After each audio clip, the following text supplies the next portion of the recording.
തിരുവചന പദസാരം തിരുവചന പദസാരം തിരുവചന പദസാരം തിരുവചന പദസാരം.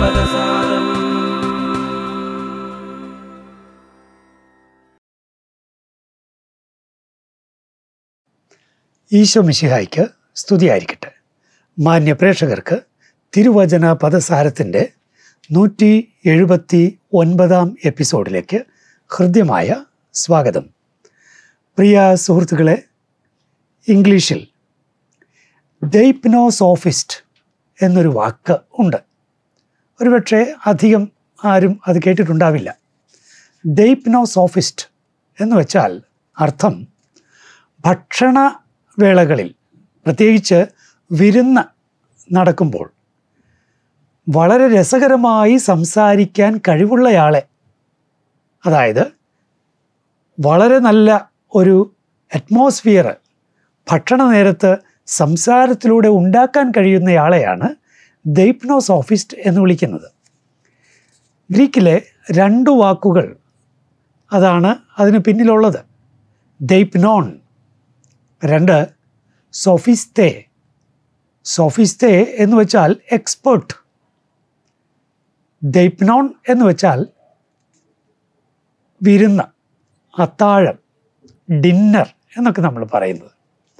അപ്പോൾ ഇതിലെ ഡെയ്പ്നോൺ എന്ന പദത്തെ നമുക്ക് പുതിയ നിയമത്തിൻ്റെ കണ്ണുകളിലൂടെ ഒന്ന് കാണാൻ ശ്രമിക്കാം.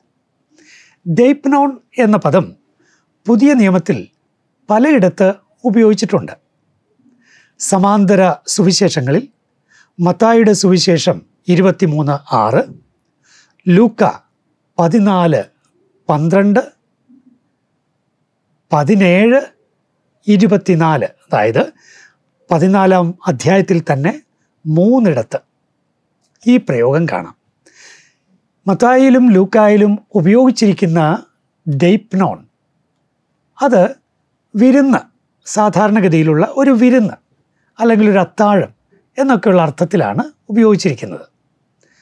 ഇനി വിശുദ്ധ പൗലോസിൻ്റെ കൊറിന്തോസുകാർക്കുള്ള 1-ാം ലേഖനത്തിൽ 11-ാം അധ്യായത്തിൽ 20 മുതലുള്ള വാക്യങ്ങളിൽ നമ്മൾ ഡെയ്പ്നോൺ വീണ്ടും കാണുന്നുണ്ട്.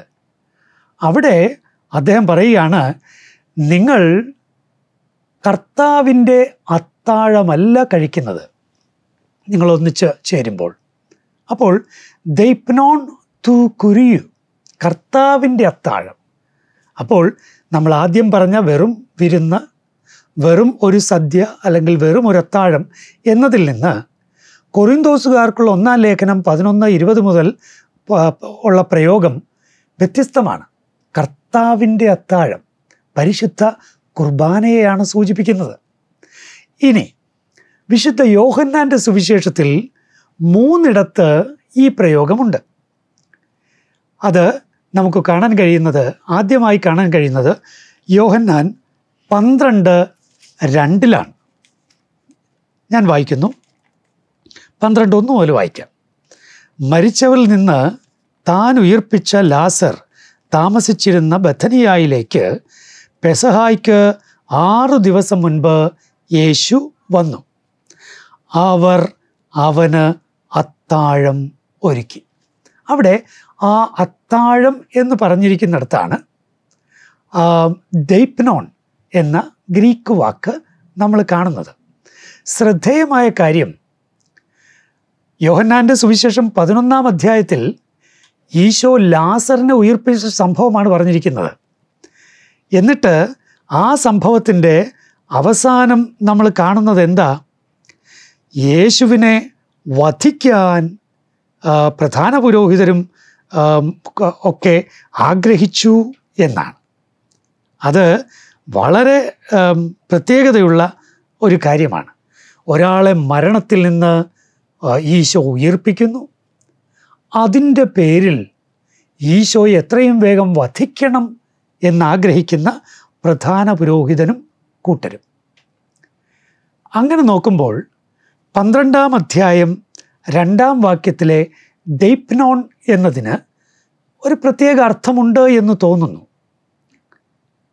അതേ ഭവനത്തിൽ ഈശോ ഉയർപ്പിച്ച ലാസറിനോടും അദ്ദേഹത്തിൻ്റെ സഹോദരിമാരോടും കൂടെ ഈശോ അത്താഴത്തിനിരിക്കുകയാണ്. അവിടെയാണ് മാർത്ത പരിചരിക്കുന്നു, മറിയമാകട്ടെ വിലയേറിയതും ശുദ്ധവുമായൊരു കുപ്പി നർദീൻ സുഗന്ധ തൈലമെടുത്ത് യേശുവിൻ്റെ പാദങ്ങളിൽ പൂശുകയും തൻ്റെ തലമുടി കൊണ്ട് അവൻ്റെ പാദങ്ങൾ തുടയ്ക്കുകയും ചെയ്തു. അപ്പോഴാണ് ചെറിയൊരു വിവാദം ഉയർന്നു വരുന്നത്. യൂദാസ് കറിയോത്ത പറയുന്നു, എന്തിനാ ഇതുപോലെ പാഴാക്കി കളഞ്ഞത്? അതുകൊണ്ട് ദരിദ്രർക്ക് കൊടുക്കാമായിരുന്നല്ലോ. പക്ഷെ അവിടെയാണ് ഈശോ പറയുന്നത്, അവളെ തടയേണ്ട, എൻ്റെ ശവസംസ്കാര ദിനത്തിനായി ഇത് ചെയ്തുവെന്ന് അവൾ കരുതിക്കൊള്ളട്ടെ. അപ്പോൾ ഏതാണ്ടൊരു അന്ത്യത്താഴത്തിൻ്റെ ഒരു പ്രതീതി അവിടെ ജനിക്കുന്നുണ്ട്. അപ്പോൾ ഇവിടുത്തെ ദൈപ്നോൺ ഒരു അന്ത്യത്താഴത്തിൻ്റെ ഒരു പ്രത്യേകതകളൊക്കെ കാണാവുന്ന ഒരു ദൈപ്നോൺ അത്താഴം ആണ്. ഇനി യോഹന്നാൻ്റെ സുവിശേഷത്തിൽ 13-ാം അധ്യായം 2-ാം വാക്യത്തിൽ നമ്മൾ കാണുന്നു, അത്താഴ സമയത്ത് പിശാച് ശിമയോൻ്റെ പുത്രനായ യൂദാസ് കറിയോത്തായുടെ മനസ്സിൽ യേശുവിനെ ഒറ്റിക്കൊടുക്കുവാൻ തോന്നിച്ചു. അപ്പോൾ പെസഹ തിരുനാളിന് മുൻപുള്ള എല്ലാവരും കൂടിയിരിക്കുന്ന അത്താഴ സമയമാണ്. അപ്പോൾ അത്താഴ സമയം ഇവിടെയാണ് യേശു അവരുടെ പാദം കഴുകുന്ന രംഗമൊക്കെ വിവരിക്കുന്നത്. 13-ാം അധ്യായത്തിലാണ്. പ്രിയപ്പെട്ടവരെ, ഇനി നമ്മൾ യോഹന്നാൻ്റെ സുവിശേഷത്തിൽ തന്നെ 21-ാം അധ്യായം 20-ാം വാക്യത്തിൽ നമ്മൾ ഇങ്ങനെ കാണുന്നു, പത്രോസ് തിരിഞ്ഞു നോക്കിയപ്പോൾ യേശു സ്നേഹിച്ചിരുന്ന ആ ശിഷ്യൻ പിന്നാലെ വരുന്നത് കണ്ടു. ഇവനാണ് അത്താഴ സമയത്ത് യേശുവിൻ്റെ വക്ഷസിൽ ചാരിക്കിടന്നുകൊണ്ട് കർത്താവെ, ആരാണ് നിന്നെ ഒറ്റിക്കൊടുക്കുവാൻ പോകുന്നത് എന്ന് ചോദിച്ചത്. അതായത് 13-ാം അധ്യായത്തിൽ നമ്മൾ കണ്ട ആ അത്താഴ സമയ സൂചനയാണ് നമ്മൾ 21-ാം അധ്യായം 20-ാം വാക്യത്തിലും നമ്മൾ കാണുന്നത്. ചുരുക്കി പറഞ്ഞാൽ, വിശുദ്ധ യോഹന്നാൻ്റെ സുവിശേഷത്തിലെ 3 ദൈപ്നോൺ പ്രയോഗങ്ങൾക്കും ഒരു അന്ത്യത്താഴ കെട്ടും മട്ടും ഉണ്ട്. ഇനി ദൈപ്നോൺ പ്രയോഗം നമ്മൾ കാണുന്നത് വെളിപാട് പുസ്തകത്തിലാണ്. ഒരുപക്ഷെ തികച്ചും വ്യത്യസ്തമായ അർത്ഥമാണ്, അല്ലെങ്കിൽ വളരെ അഡ്വാൻസ്ഡായ, വളരെ വിപുലമായ അർത്ഥമാണ് നമുക്ക് ഇവിടെ കാണാൻ കഴിയുന്നത്. വെളിപാട് പുസ്തകം 19-ാം അധ്യായം 9-ാം വാക്യത്തിൽ നമ്മൾ ഇങ്ങനെ വായിക്കുന്നു, കുഞ്ഞാടിൻ്റെ വിവാഹ വിരുന്നിന് വിളിക്കപ്പെട്ടവർ ഭാഗ്യവാന്മാർ. കുഞ്ഞാടിൻ്റെ വിവാഹ വിരുന്ന്, ഇത് എസ്കറ്റോളജിക്കലായ യുഗാന്തപരമായ ഒരു വിവാഹ വിരുന്നിൻ്റെ സൂചനയാണ്, ഒരു വിരുന്നിൻ്റെ സൂചനയാണ്.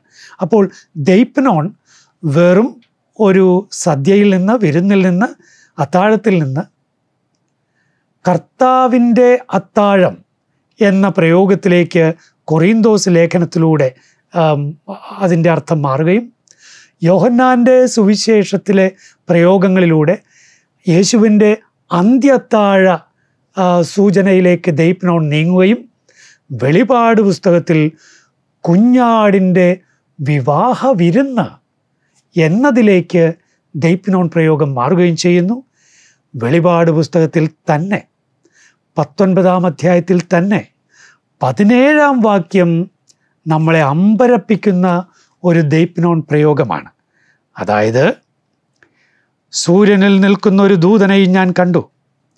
അവൻ മധ്യാകാശത്തിൽ പറക്കുന്ന സകല പക്ഷികളോടും വലിയ സ്വരത്തിൽ വിളിച്ചു പറഞ്ഞു, ദൈവത്തിൻ്റെ മഹാവിരുന്നിന് വരുവിൻ. എന്തിനാ പക്ഷികളെ വിളിക്കുന്നേ?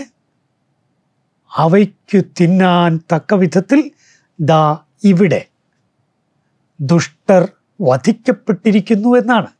അപ്പോൾ യുഗാന്തത്തിലെ വലിയ വിധിയുടെ സൂചന അവിടെയുണ്ട്. അതിനാണ് പക്ഷികളെ വിളിച്ചു വരുത്തുന്നത്.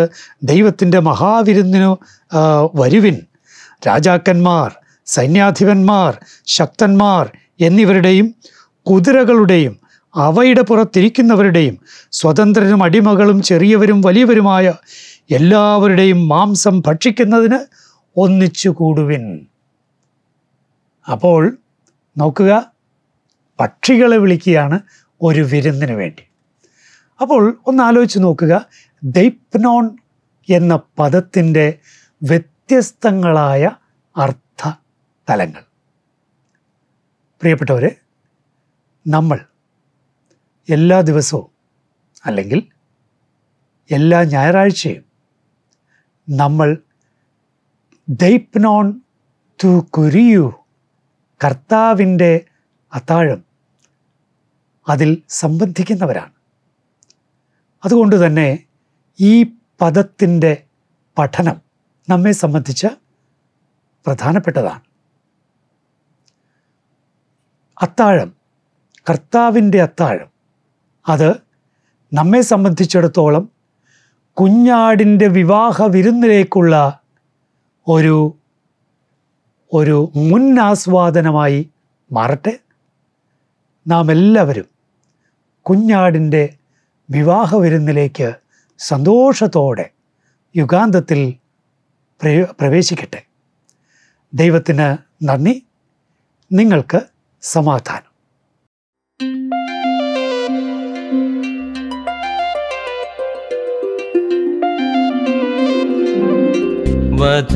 വചനപദസാരം, തിരുവചനപദസാരം, തിരുവചനപദസാരം, തിരുവചനപദസാരം.